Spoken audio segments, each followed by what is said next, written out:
Welcome, dear viewers, to our deep dive into one of history's most enduring mysteries, the construction of the Egyptian pyramids. These monumental structures have stood the test of time, and today we're going to piece together how the ancient Egyptians achieved such an astonishing feat. Our journey begins around 5,000 years ago during a period known as the Old Kingdom. This was a time when Egypt was united under the rule of powerful pharaohs who were seen as living gods on earth. They wielded such influence that they could command vast resources and labor to erect monuments that would stand as eternal symbols of their divine rule. The most famous of these structures are undoubtedly the pyramids of Giza, with the Great Pyramid of Pharaoh Khufu, also known as Cheops, taking center stage. It's not just a marvel of the ancient world, but a testament to human ingenuity, and understanding its construction is like piecing together an incredible puzzle spanning decades of labor, innovation, and the movement of millions of stone blocks. For centuries, people have speculated about how these pyramids were built. The Greeks believed it was the work of slave labor. Medieval Arab writers thought perhaps magical jinn were involved. And in more recent times, some have even suggested the involvement of extraterrestrial beings. However, we are not here to speculate. We seek the truth rooted in evidence uncovered by archaeologists and scholars. Let's establish the scale of what we're dealing with. The Great Pyramid stands at an original height of 146.6 meters, equivalent to a modern 48-story building. It's estimated that 2.3 million blocks of stone were used, each weighing an average of 2.5 tons, with some blocks as heavy as 80 tons. The total mass of the pyramid is estimated at 6 million tons. How did the ancient Egyptians, in the absence of modern machinery, manage such a colossal construction project? The answer starts with the Nile River. This vital waterway wasn't merely the source of life-giving water for the Egyptians. It was also their main transportation system. Most of the limestone used to encase the pyramids came from nearby quarries just across the river. The Egyptians would cut the limestone into the requisite blocks using copper chisels and wooden wedges. They would insert the wedges into holes on the stone surface and soak them in water. The expanding wood would exert pressure on the rock, and with a patient application of force, they would extract the block. But the journey for these stone blocks wasn't over yet. They had to be transported to the construction site. Contrary to popular belief, the stones weren't hauled overland entirely. Instead, the Egyptians took advantage of the Nile's predictable flood cycles.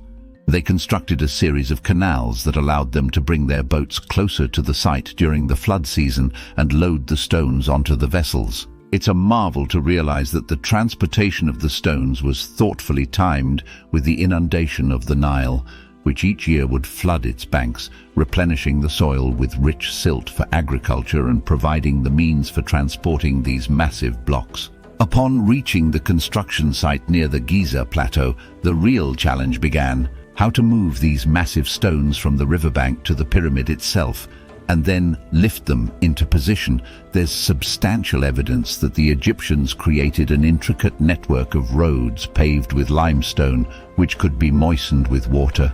This technique of wetting the sand would reduce friction, allowing teams of workers to drag the heavy stone blocks on sledges. Theories on how the blocks were raised to form the pyramid range from simple to extremely complex. One of the most compelling pieces of evidence discovered is an ancient papyrus found in the seaport of Wadi al-Jarf. It's the logbook of a work team leader detailing the busy work on the Great Pyramid. This document offers valuable insight into the logistics of pyramid building, including transporting limestone and food rations for the workers. One thing that papyrus makes clear is that the image of slaves being forced to build these great monuments is a myth. The laborers were skilled workers, often coming from poor families, who took part in the construction with national pride. These workers were well fed, as evidenced by the discovery of massive bakeries that likely produced thousands of loaves of bread daily to feed the army of laborers. They lived in a temporary city near the pyramids, equipped with substantial amenities. The remains of their settlement, including their living quarters and even a cemetery, have been excavated, and they show that these workers were honored for their contribution. Now, how were these blocks stacked to create the pyramid? The straight ramps theory, where a single straight ramp led up to the building site, has been largely dismissed because it would have had to be miles long and require more material than the pyramid itself.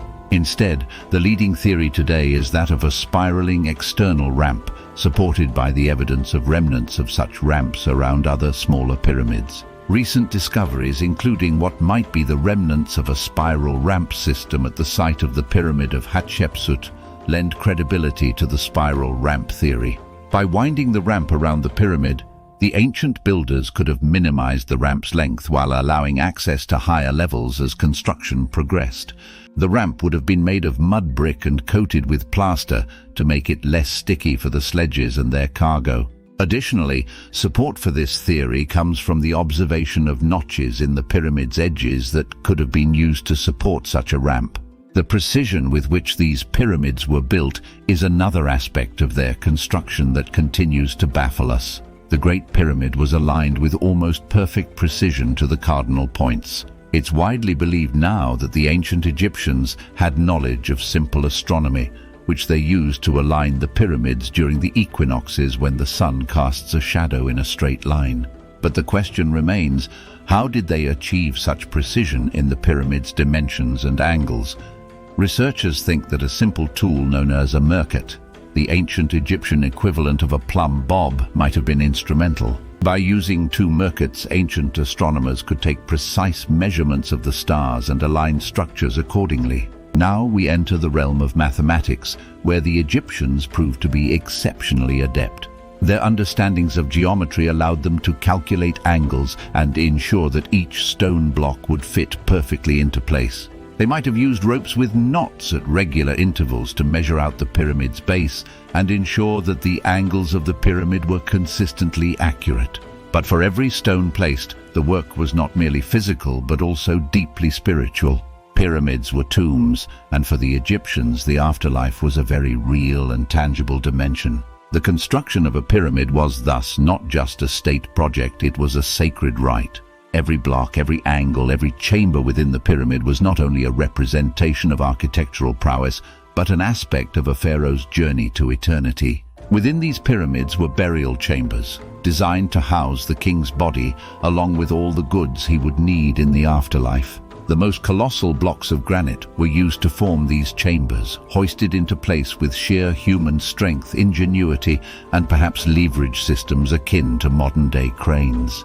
Tools and techniques, such as levers, have been suggested as ways these massive blocks were set into place. The construction of the pyramids truly spanned across the spectrum of ancient Egyptian society. It was a national project that required administration, artisans, farmers, and laborers. It fostered advancements in fields such as architecture, engineering, astronomy, and logistics. Scribes would have been on hand to record the progress and track the vast quantities of materials involved. In the end, the pyramids that we marvel at today are far more than stone. They are the crystallization of an entire civilization's cosmic vision, technical skill, and communal effort. Over decades, generation after generation labored and innovated, slowly seeing these monumental structures rise up from the sands to touch the heavens. And now, whenever we look upon these ancient wonders, we must remember they are not merely the graves of long-forgotten kings. They are testament to human persistence, belief, and our never-ending quest to reach beyond the limits of our earthbound existence. Thank you for joining us on this fascinating exploration of how the pyramids were built, a story of human achievement that stretches back into the mists of time. If these stones could speak, they would tell a tale not just of kings and their eternal ambitions, but of the men and women who, with bare hands and brilliant minds, made the impossible possible. Until next time, let's keep unraveling the mysteries of the past, reminding us of the incredible capabilities of our ancestors and inspiring us to continue building our future.